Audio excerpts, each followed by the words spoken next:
Welcome back. We are still here at the Mohammed VI Polytechnic University, where the NextGen Manufacturing Summit Africa has opened its doors for the next 2 days.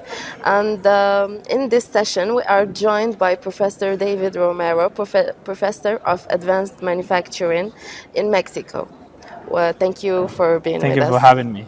So, first of all, Africa is at the beginning of a journey towards Industry 4.0. So, from your experience with the advanced manufacturing globally, what are the main opportunities and challenges for the continent to leapfrog in industrial development?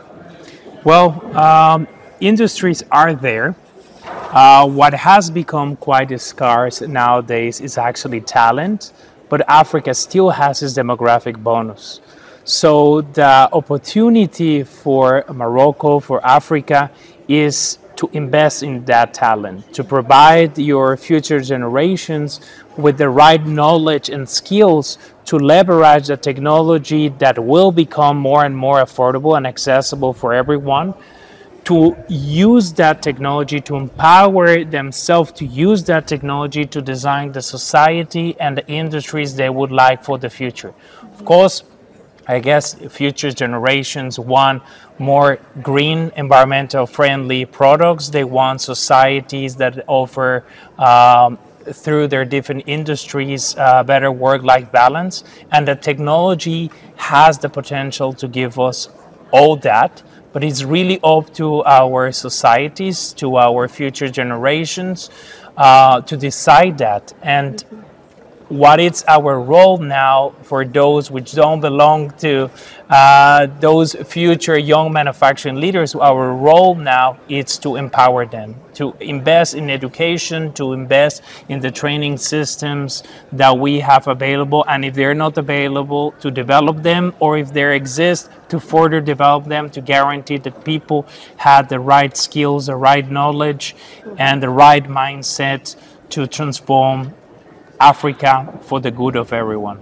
So, are there some particular sectors where you see Africa having the potential to become a global leader in industry?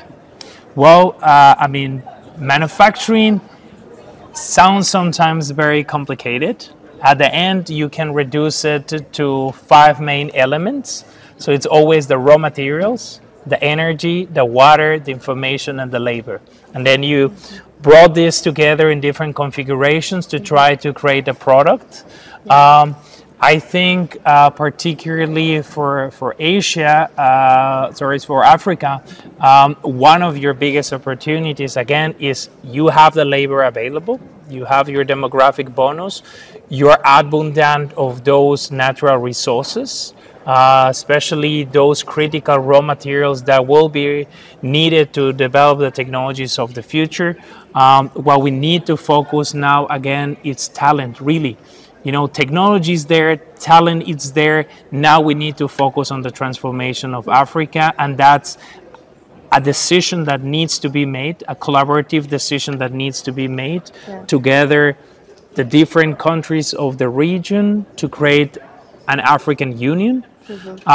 It is a decision that at the national level each country needs to make, bringing together the academia, the industry, and the government, all working together into the same direction, which I guess it's creating societies, prosperous societies, and sustainable industrial development.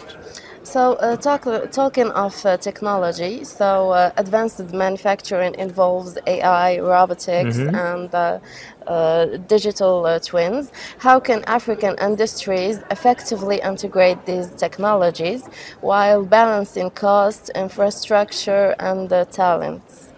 Well, I think what we need to do, not only Africa, but in general, like countries like mine in Mexico, first of all, we don't need to copy. I think we need to find our own rationale, our own drivers and purposes for the use of the technology. On one side, people could say that robots are here to take your job. Maybe Korea or Japan where they have this, aging population, it's actually a robot their best friend because it's helping to sustain the economy. High levels of robotization, automation, and artificial intelligence in countries that they don't have a demographic bonus, it's actually helping them to sustain the economy.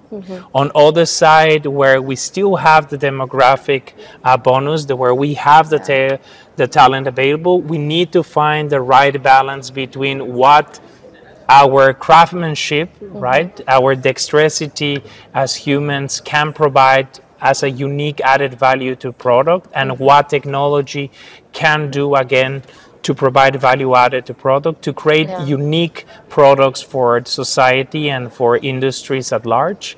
And again, it's really finding the rational. Technology is not good, neither is bad, but neither is neutral. It's the technology is what we decide that it must be and how we want to use them.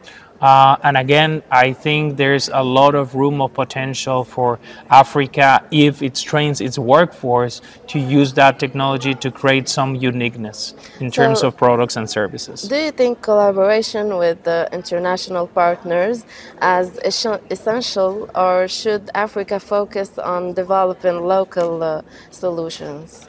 Everything, it's a matter of a balance. There are certain value chains that will require long supply chains, that will require global collaboration.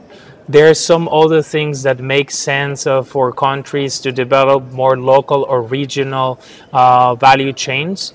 So again, it's a matter of a balance. I think even though we are living tough times when it comes to globalization, and there's a strong nationalism movement in many countries, I think it's a matter of, again, finding the balance. What makes sense for your country at this time? I believe it's a matter of localization. Some things will remain local, some other things will stay also global, and some other ones will just find a new balance between globalization and localization. Yeah. So with Industry 4.0, the demand for highly skilled workers is growing.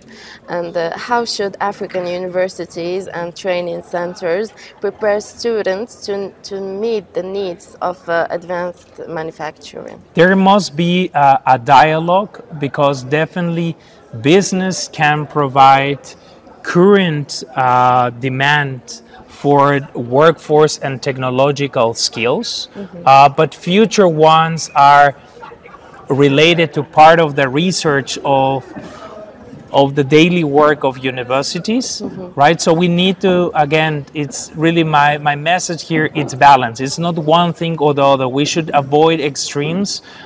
It's really about a continuous dialogue and communication between industry and academia, between what is needed today, and we need to pay attention to that, to have business still for the future, because we cannot ignore daily business, but at the same time we need to think into the future and what would be required in a couple of years and prepare for that. That's what is going to make our economies, our societies, and our industries more resilient, to have this foresight vision of what are the workforce and technological demands for the future and prepare for that at the same time that we're taking care of the needs that we face every day. Yeah.